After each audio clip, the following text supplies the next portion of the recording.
अस्सलाम वालेकुम dear students, मैं उम्मीद करता हूँ कि आप लोग खैरियत से होंगे। आज का जो हमारा नेक्स्ट टॉपिक है वो है rights of an auditor, duties of an auditor.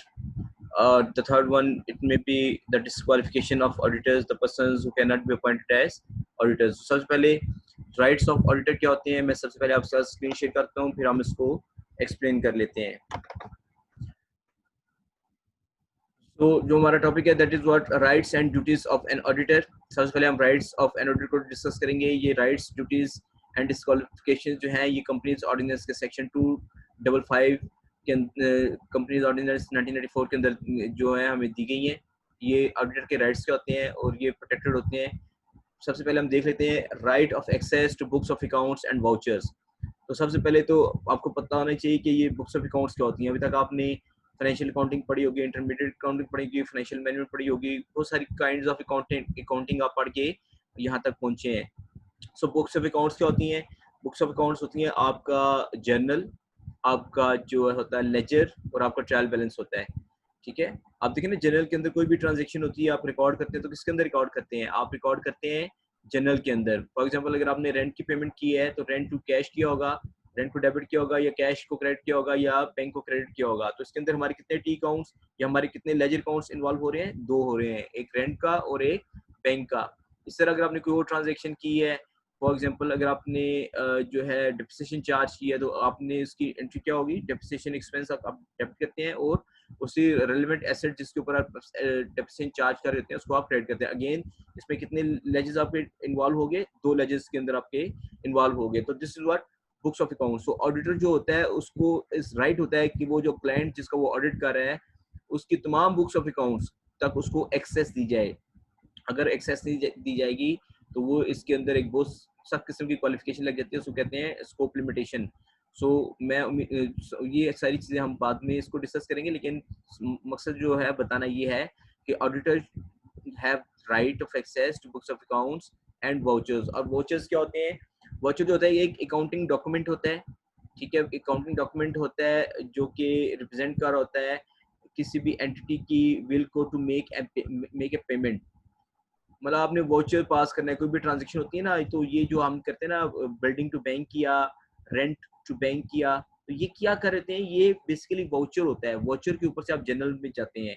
ठीक है, वाउचर पेमेंट। अब वाउचर आपके पास कितनी किस्म के होते हैं? वो तीन किस्म के होते हैं। एक आपका रिसीट वाउचर होता है, जब कंपनी के पास कोई चीज आती है, स्टोर्स आते हैं तब भी रिसीट वाउचर डलेगा, कैश आता है तब भी रिसीट वाउचर डलेगा।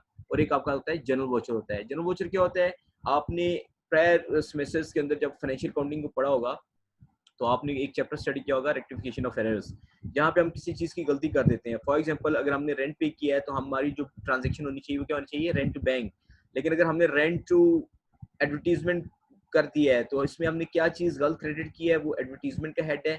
और क्या चीज सही क्रेडिट नहीं की? वो क्या आपका बैंक का हेड है। सो इसको जो चीज गलत डेबिट हुई है, गलत क्रेडिट हुई है इस ट्रांजेक्शन के अंदर, वो एडवर्टीजमेंट है। तो जो गलत क्रेडिट हुआ है इसको हम डेबिट करेंगे, एडवर्टीजमेंट को डेबिट करेंगे। और जो ओरिजिनल क्रेडिट होना चाहिए था वो क्या था? वो बैंक अकाउंट था, तो वो उसको हम बैंक करेंगे, advertisement to bank. This is what ये हमारा जनरल वाउचर होगा, जिसको आप एडजस्टमेंट वाउचर भी कहते हैं। Right to receive information and explanation. Auditor auditor को ऑडिटिंग के लिए जो भी रिकॉर्ड दिया जाएगा, क्लाइंट जो भी रिकॉर्ड देगा, उसकी इंफॉर्मेशन और उसकी एक्सप्लेनेशन मांगना ऑडिटर का राइट होता है to understand financial statements.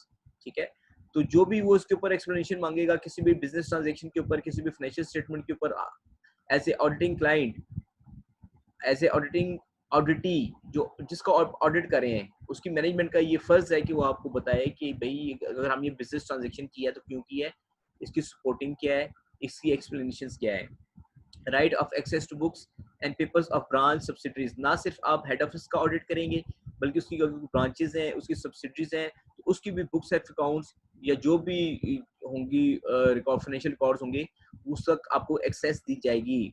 Right to receive notice of general meeting and to attend those meetings. किसी भी बिजनेस की जो जनरल मीटिंग होती है उस वो जब भी कॉल की जाती है तो 21 डेज, याद रखिए 21 डेज बिफोर उसका नोटिस दिया जाता है तमाम स्टेक होल्डर्स को, तमाम शेयर होल्डर्स को। तो वो जो नोटिस होता है that should also be provided, that should also be given to the auditor to attend the meeting. ये उसका राइट होता है। अब ऑडिटर उस मीटिंग को अटेंड करता है या नहीं करता। क्लाइंट का जिसका आप ऑडिट कर रहे हैं उसका ये काम है कि जो भी आपकी जनरल मीटिंग होगी या जो भी आपकी एक्स्ट्रा ऑर्डिनरी जनरल मीटिंग होगी आपकी बिजनेस की, आप उसका नोटिस, आप उसकी इत्तला जो है अपने ऑडिटर को भी देंगे, और ऑडिटर का राइट होता है कि वो उस मीटिंग को अटेंड करे। Right to make representations where another person is being appointed as auditor. अगर आप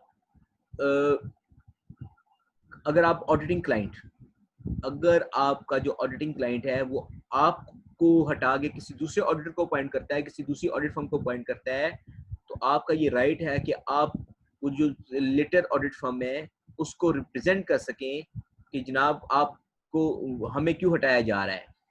या ये आपकी एक प्रोफेशनल एथिक होती है कि जो न्यू ऑडिटर होगा वो प्रीडिसेसर ऑडिटर से पूछेगा कि आप लोग इससे पहले ऑडिटर थे, is there any professional conflict जिसकी वजह से आपको हटाया गया है और हमें अपॉइंट किया गया है। So the auditor has a right to make representation where another person is being appointed as auditor. Next one is duties of an auditor. अब ऑडिटर की ड्यूटीज होती हैं अंडर सेक्शन 255C। वो क्या होती हैं?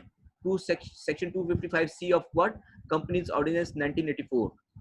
To give report to the members on the accounts, books of accounts, balance sheet and other financial statements examined by him.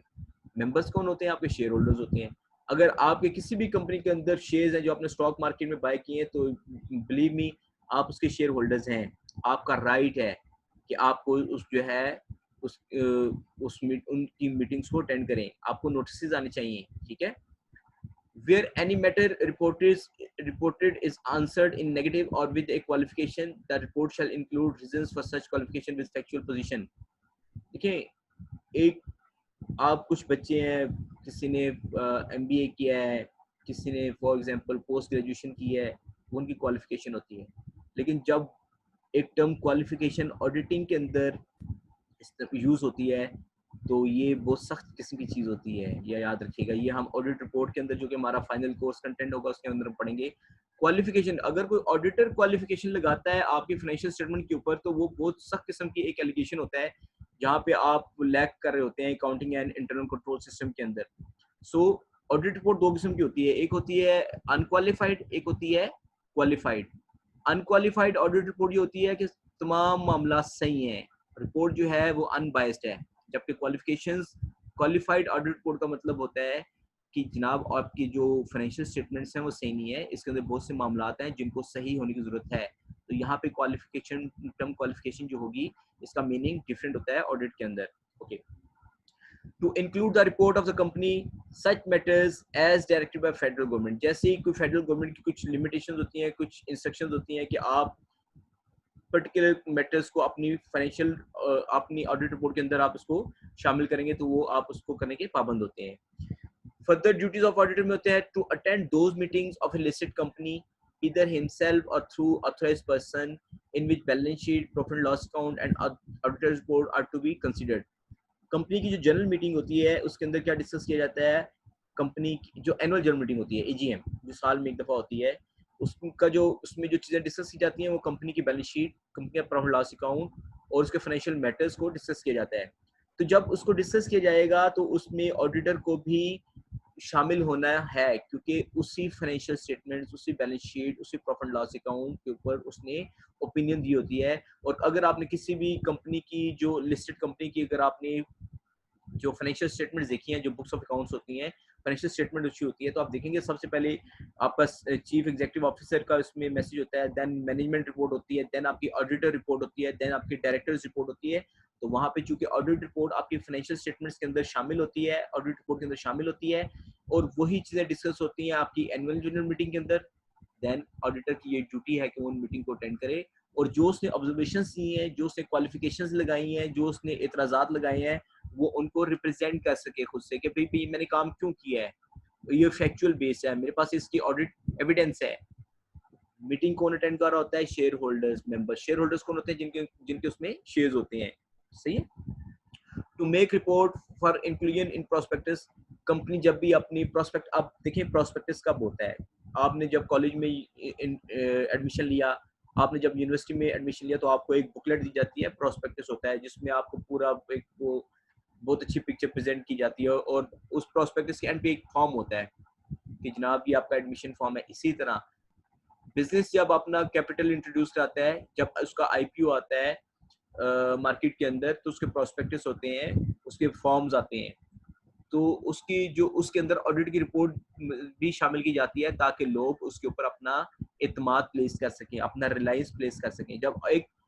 अगर किसी फाइनेंशियल स्टेटमेंट का किसी ऑडिट फर्म ने, किसी चार्टर्ड अकाउंटेंट ने ऑडिट किया हुआ है, तो वो इस चीज़ की अथेंटिसिटी होती है कि इसकी जो फाइनेंशियल स्टेटमेंट्स हैं इस प्रोस्पेक्टस के अंदर, इस ऑडिट रिपोर्ट के अंदर जो फिगर्स दिए गए हैं वो अथेंटिकेटेड हैं, वो चेक्ड हैं, उन पर रिलायंस प्लेस किया जा सकता है, वो फैक्चुअल है।